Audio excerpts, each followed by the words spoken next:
And then one other thing I want to point out is that the language we use to represent logic, it can be any language. It could be English or Spanish or Arabic or whatever, or Mandarin.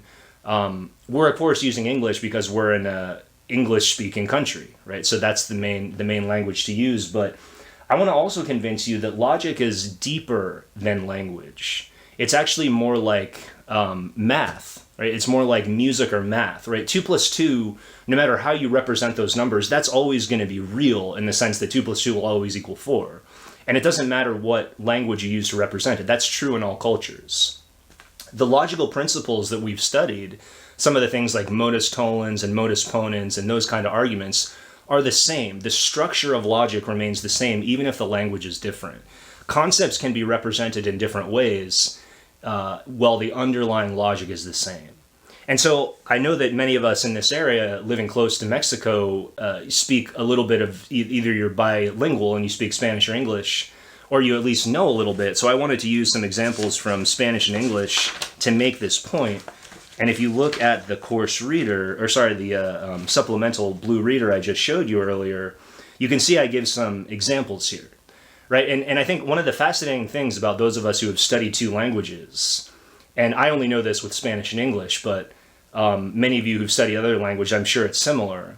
One of the interesting things is, first of all, some stuff just doesn't translate, right? Some stuff just, there's an idea that exists in one language that can't really be translated. Other times, many times actually, something translates, but you just say it a different way in the other language, right? You say it differently, although the core idea is the same. And that core idea is what I'm pointing to as logic being fundamental. Like there's core ideas and then they get expressed certain ways in each language.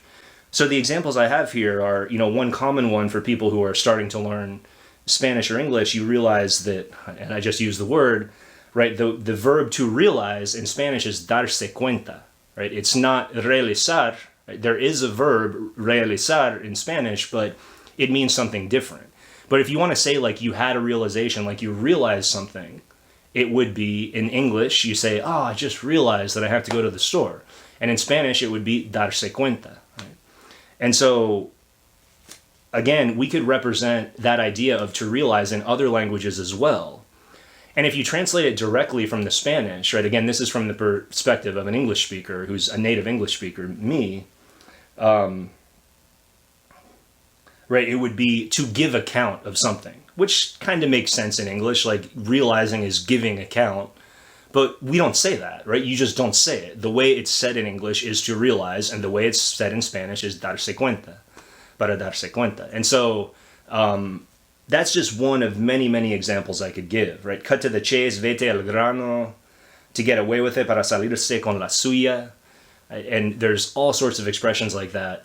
And again, the main point I'm trying to show you is that even language doesn't go as deep as logic. Language is a representation of each culture for a pre-existing logic that is beneath it, right? Just like math and just like music. So let's take a look at this very interesting group of peoples called the San people. And my understanding is that they still exist, although not like they have before. The tribe has been somewhat split. I don't know a lot about the culture, but I know a little bit. And from what I've learned has been very interesting. So as you can see there, the San people, they live in small groups, bands, 25 to 60 people. Leadership roles, it's mainly a patriarchal culture in that men take most of the leadership roles, but women can also have positions of power as well. And one of the interesting things I found was you don't get a leadership role just because you're old, right? Just because you're an elder. You get a leadership role because you make good points, right? You have to be able to argue and debate your position. And people who have studied with the San have pointed out that there can be young women who are smarter and will point out the flaws in the elders. And that's actually accepted as part of the culture. Let's say, wait, no, you misunderstood this point. Let's rethink this.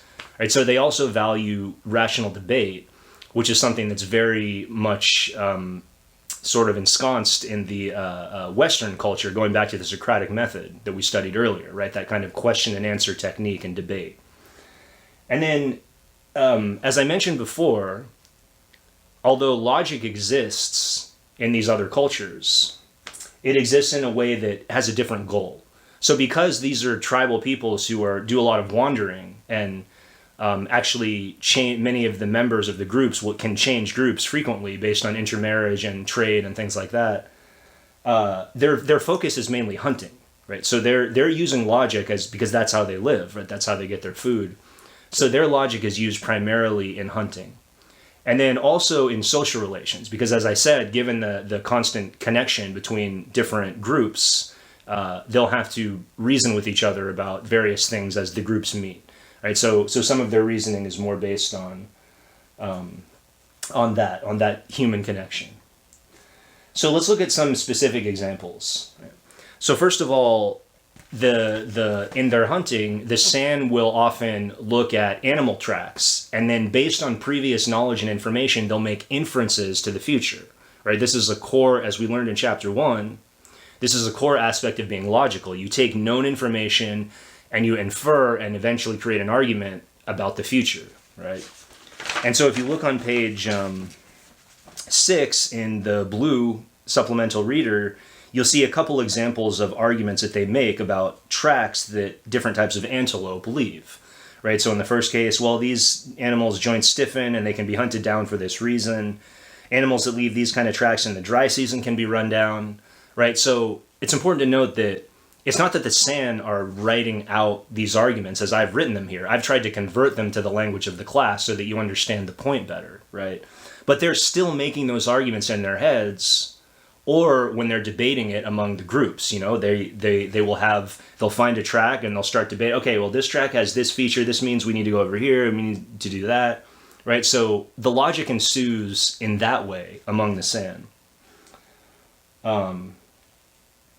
And then I kind of already mentioned that second point. They don't accept appeals to authority, right? You can't just say, I've said this before and I was right, so I'm right now, right? No, you have to make a good point. You can't just say, I'm the elder and I've been here for 60 years and I'm older than you. You have to make a good argument, right? Again, a key function of logic.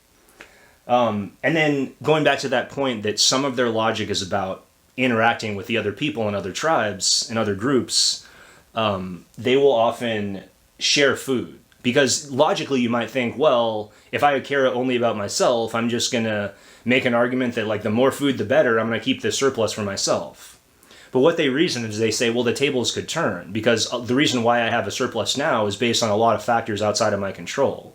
Maybe the hunting was better this season, right? Maybe we have better hunters. Maybe the weather was better, right, for hunting. That could all change the next season. There could be a drought, whatever, right? So they reason that we should share so that we have some sort of reciprocity, which is a sort of type of logical inference, right, about human behavior. And then this last point I want to make here is my favorite, actually.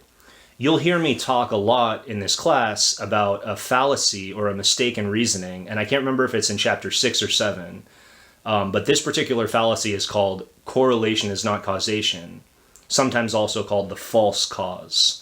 This is such an important fallacy to learn, and once you learn it, you'll see that people make this mistake all the time, right? I've made the mistake before, even after having learned it. It's one of those things you have to check yourself with a lot. And the fallacy is this. The fallacy is that we mistake the correlation of something, the fact that two events happen simultaneously, or that one happens slightly before the other. We mistake that correlation, those two things happening around the same time, we mistake that for causation, right? But causation is something deeper and more complicated to prove. That's why, for example, when scientists tell us that a huge cause of global warming is human activity, right? That had to be put through numerous climate models and, 10, 20, 30 years of studies had to be done showing that is the major cause of global warming, right? So causes take time. Just because two things are correlated doesn't mean they're necessarily causally related. So that's the fallacy.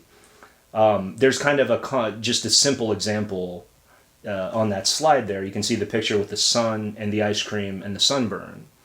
Now, no one would ever say this, but let's just say for the sake of the example, somebody thought, well, the ice cream is melting that I'm holding, therefore that melting ice cream is causing my skin to get burned by the sun. Right? The ice cream melting I'm holding, two things happening simultaneously, ice cream melting, skin getting burned, Therefore, one must have caused the other. But this one's obviously not true because we know that the sun is the real cause of both, right? The heat from the sun is causing the ice cream to melt, and the heat from the sun is causing your skin to get burned. So basically, we could get into the scientific specifics, but that's basically the idea, right? The sun is the cause. So that's an example of correlation is not causation. And we showed that it was a fallacy by showing the real cause was the sun. Okay, so now let's look at the example of how the sun people use correlation as not causation. So if you look at page 9 in the supplemental reader, you'll see that this guy a scientist who worked for many years with the San people, he gives the example of what one of the San people said. So basically what happened was, I'm going to paraphrase it here, you can read through there if you want, if you haven't already. But basically what happened is one of the San people came across dry soil in a certain area and noticed that every time there was a dry soil, there was a lark, a bird, singing. Right, and so he said, I see what happens. It's the bird's song is causing the soil to be dry. Right, the bird's song is causing the soil to be dry. And another tracker came in and said, no. He didn't use the phrase correlation is not causation, but he basically made that same point, and he said, no. Look, it's the sun that's causing the soil to dry. The bird just happens to be there. The bird is correlated. It's together at the same time with the dry soil, but it's not the cause of the dry soil. Right, so.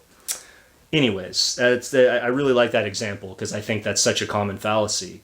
And again, all of this is to say, I'm just going to go over, next we're going to go over ancient Chinese culture and logic, and then we're going to look at ancient Indian logic.